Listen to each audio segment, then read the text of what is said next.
Hey, whatever happened to the Mafia? You never hear about the Mafia anymore. Occasionally you hear about mob bosses going to trial for something, but they're already in jail. But you don't really hear a lot of stories about the Mafia anymore.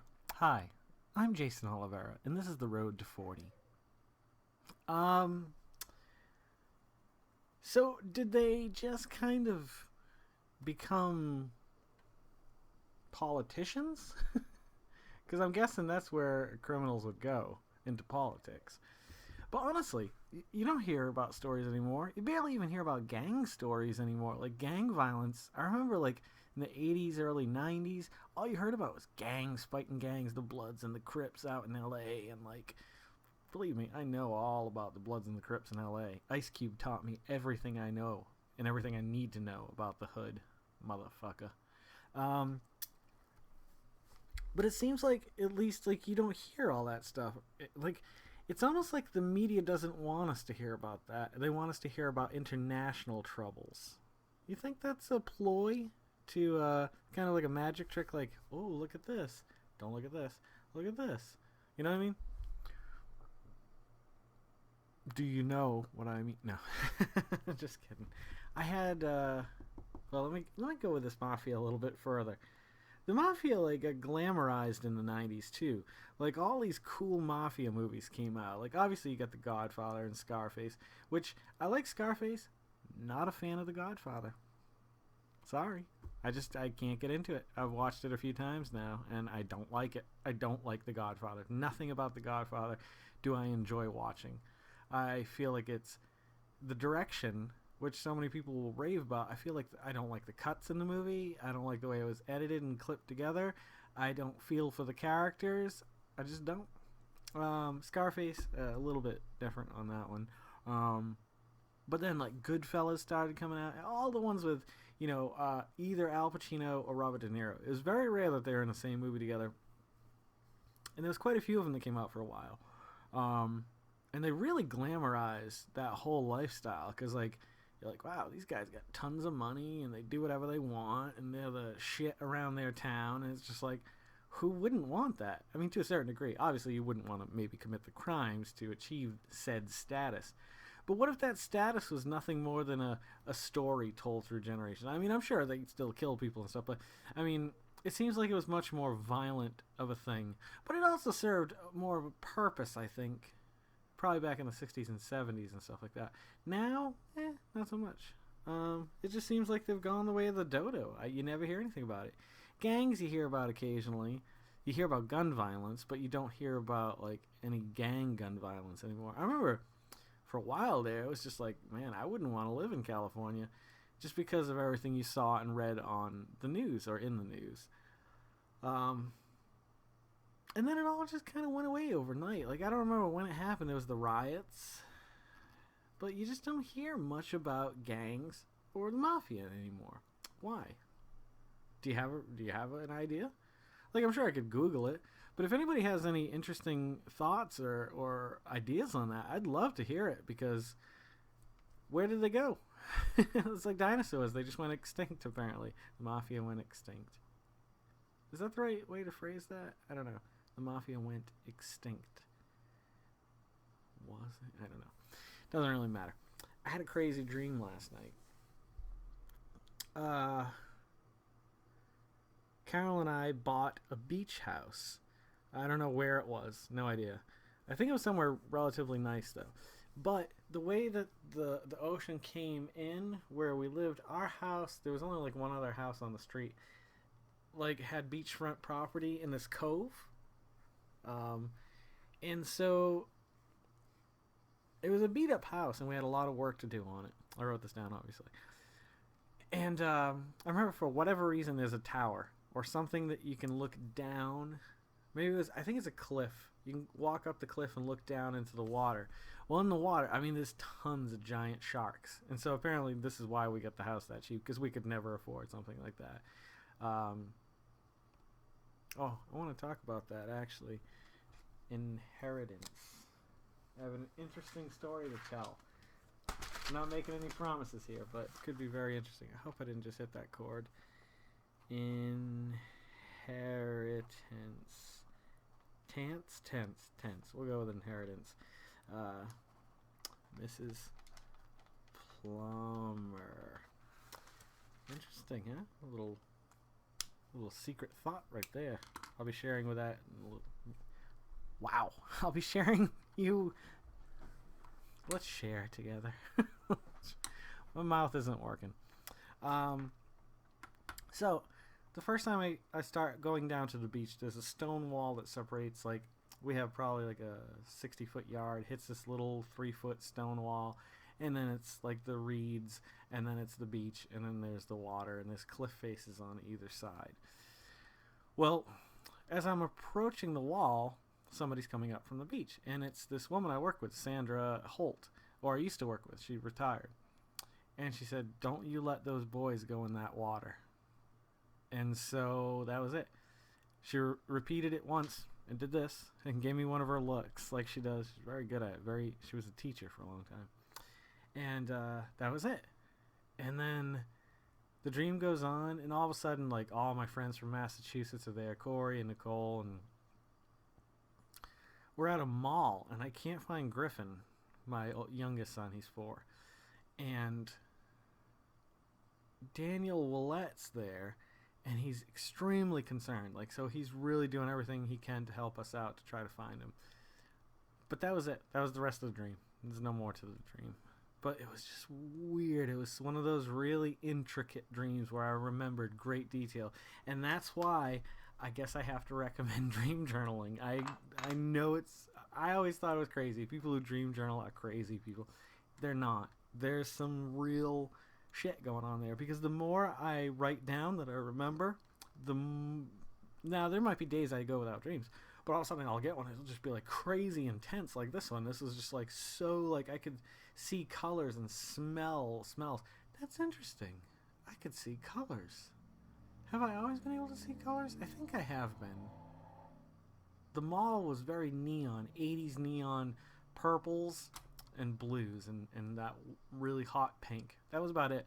But I remember there was an arcade there and like a pizza place and some payphones and rotary doors to go out.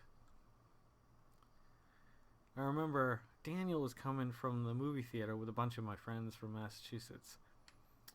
And they all hung back and he came forward.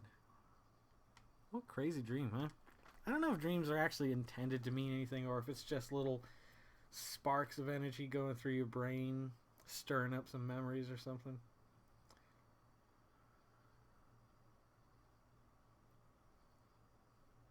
Sorry. I don't know why I felt the urge to go to my phone. Oh, I thought it was vibrating. It wasn't. It was just some nerve damage or something. Inheritance. Now, I'm not saying that anything's going to come of this. I mean, it's been maybe 20 years now. I knew a woman, an old woman, who lived in a shoe. No, she didn't live in a shoe. She lived in a nice house in Taunton, Massachusetts. Her name was, I know her as Mrs. Plummer. I think it's Maria Plummer, if I'm not mistaken. I'm not 100% sure of her full name. Her, and I think I've told you some of the stories about her in the past. Her and my grandmother and I would always go up to New Hampshire or Maine every summer. Didn't matter. It was usually York Beach, Maine. We usually stayed at a nice hotel because she had a lot of money. A lot of money. She was such a weird lady. Like, she was very stubborn, but very pompous about being stubborn. That sums her up. But she was sweet, too, and she cared about people. Well, her and my uncle used to hang out. They both worked at Paul Dever, which is kind of like a mental institution. Not necessarily a menstrual institution. And they'd hang out at my uncle's house, and I used to go down and hang out all the time, too. It's so funny to think back now. Like, there was just ashtrays, and my uncle would smoke his cool cigarettes all day, all night. He always had a percolator on the stove. No coffee pot for him, no. And he never washed his wrought iron pans. He'd just wipe them out. And he made the best fucking meatballs. I'm not saying the best in the world. I'm sure there's people out there that make much better meatballs. But I wish I had the recipe, because I remember the last meatball of his that I ate. I was like 10 or whenever he died. I can't remember how old I was. I think it was about 10 or 12. And I remember I saved that bowl for as long as I felt like it was still good to eat. And it was in a an old butter tub, like a country crock, margarine, whatever. And I remember eating it, sitting by the window and eating it, and thinking, this is the last meatball I will ever eat that my grandfather cooked, or my uncle cooked, sorry. Unky. I called him Unky. I never called him Uncle Steve or anything. It was always just Unky. He always gave socks and underwear for Christmas, the son of a bitch. Somebody's got to do it. And we used to go fishing together. We'd go to the A&W root beer stand. I remember having like fresh made root beer right there, and would bring a gallon home. Those are good times. Those are really good times. Anywho, well, this woman, Mrs. Plummer, who hung out, and they would fight all day. If they weren't working, they'd hang out and fight. Or she'd come by. Maybe she'd pick him up for work. I can't remember why she was there all the time. But she'd always be there. And they'd always be fighting about something. Red Sox, Yankees, Democrat, Republican. I can't remember the actual arguing. But you knew that they genuinely loved each other. Like, in a beautiful way. But for whatever reason, they're like, yeah, fuck you. And I used to love going and hanging out with them. Well, we used to go up to Maine and New Hampshire, She had told my mother, because we were relatively close. I did a lot of things for her. She did a lot of things for me. She subscribed to National Geographic for years for me. Beautiful magazine. And she died. I can't remember how long ago it was. I think it was before my grandmother died. And she had always told my mother that she was leaving me money in her inheritance because she couldn't stand her damn kids or something. I can't remember what the reason was. But, I never thought anything of it. I was a little kid. I mean, money wasn't really much to me at that point. I didn't know much about money. And so she passed away, but we never heard from anyone. Well, apparently, from what I'm reading now, is they don't have to inform you. They usually have to it's in a trust for someone. So I could have money sitting in a trust that I don't know about. I'm going to do a little bit of research on this because I want to find out who her attorney or lawyer was when she made out her will, and just find out from there. I don't know if it costs any money to do a background search, but I mean, it doesn't matter. It hasn't mattered all these years, and it doesn't matter now. But to find that I magically had some money set aside would be literally, I don't want to say a blessing, but like a miracle, an absolute miracle that I could not deny. Yeah. Anywho, but so yeah, inheritance, and where'd the mafia go? Where'd it go? Got any ideas? Maybe I'm rich and I don't even know it. Anywho, I hope I have some more cool dreams to tell you guys about because that was a good one. That was a really interesting one. I hope they keep that consistently intricate. Thank you guys for always coming back. If I've hit a sour note, I don't know what happened. I hope you guys are having a great time. If you're loving these like I'm loving them, please share them with people who may enjoy them as well. I'd like to get some like business cards out there or something that I could just, I don't know. What am I talking about? Who am I?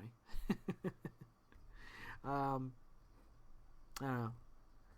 I want to get a job doing what I love doing. Drawing, music, creating. Doesn't matter. As long as I'm creating. I love creating. And I have so many friends with so many outlets, and we're all creating. But we're all working other jobs and stuff. It's sad that the world came to that. Hopefully we can turn it around at some point. Don't forget to make somebody smile tomorrow. There's your first step in turning the world around. Make yourself a better person tomorrow than you were today, tomorrow. And let's make the world spin a little bit happier together, hand in hand, dancing and singing in the sunshine and the rain. Keep loving every moment of life. And I'll see you guys a little further on down the road to 40. Tell them, doctor. Yeah. Yeah. See? Yeah.